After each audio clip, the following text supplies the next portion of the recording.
In 2020, I shared one photo on Instagram every day for a year. Here's what I learned and how it might help you. Ordered this chair online, but it got split into 2 orders, so they've only sent me one half of the chair. So I guess I'll have to wait for the rest of it. And just so you know, this isn't about Instagram as a platform, this is about picking and sticking to a creative task.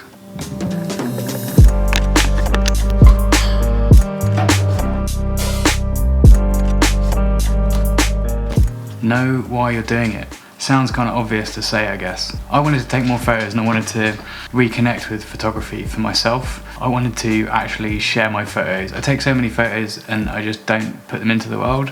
It was important for me to have a mechanism to actually get these photos out into the world, and putting one on Instagram every day made a lot of sense. It was really helpful for me to define this at the beginning and have that as a theme running through, making sure that I wasn't distracted by things that were out of my control, like views or likes. Following the numbers like that is a really good way to be disappointed by a really good piece of creative work, and I think it doesn't really make sense for people who have small followings to really focus on that kind of thing. What I'm trying to say is, when it comes to doing something creative, make sure you're doing it for yourself, and also make sure that the way you're doing it is something you have control over. There's a guy who writes business books called Seth Godin, and I'm pretty sure it was him who said, "Know what winning looks like." Although he was talking about people setting up their own business, it actually makes a lot of sense for creative people as well. Define what winning looks like for you. That sounds so pretentious, just, but who cares?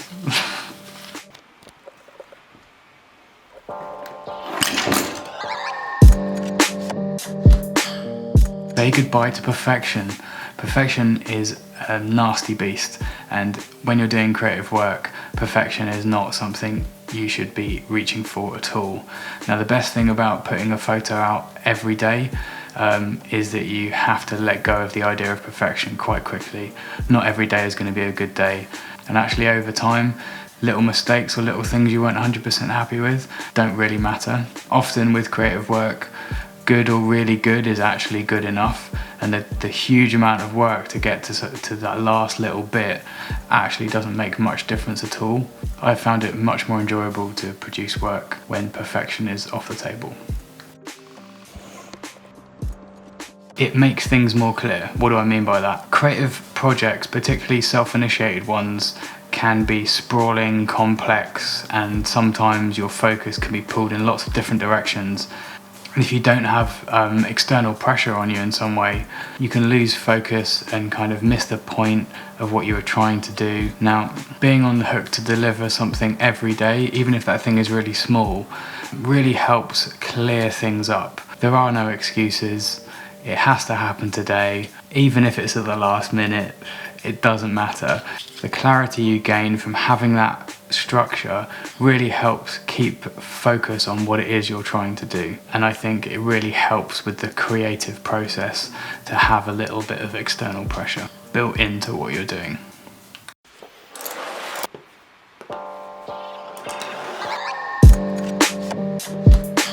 Take too many photos, just take loads. Same with video loads of stuff.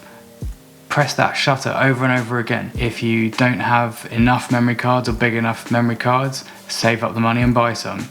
It's possible to have not enough photos. It's probably impossible to have too many.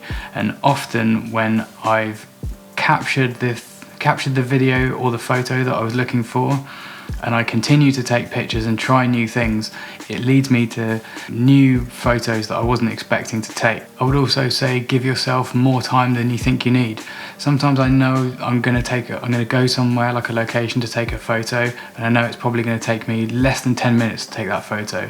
I'll always give myself like half an hour or an hour. Take the time pressure off, and sometimes you'll discover some new thing in that location that you weren't expecting, or you've taken a couple of photos and it didn't quite work, so you have to take a whole bunch more. Build in the time to do that, and have the memory cards to deal with it. I really need a haircut too, don't I? Look at it. Too long.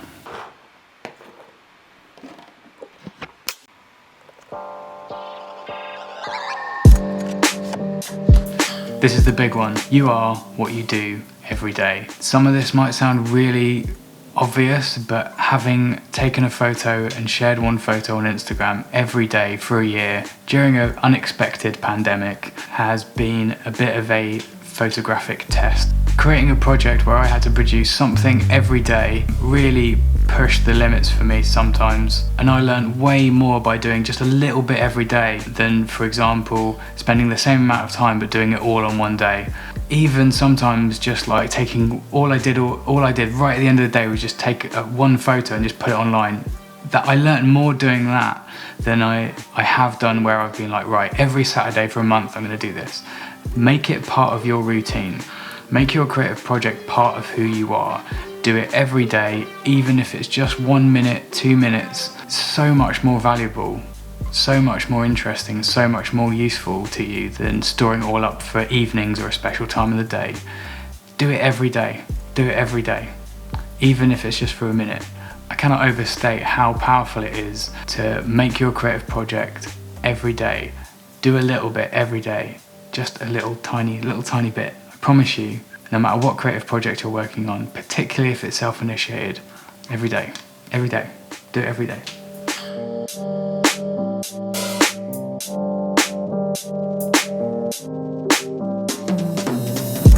Thank you so much for watching right to the end. It means a lot to me that you've done that. It also means a lot to the YouTube algorithm too. If you like the kind of stuff I've been talking about today, I did another video which I'll link here about the power of 0 subscribers on YouTube. Thank you for your time, and I'll see you in the next one.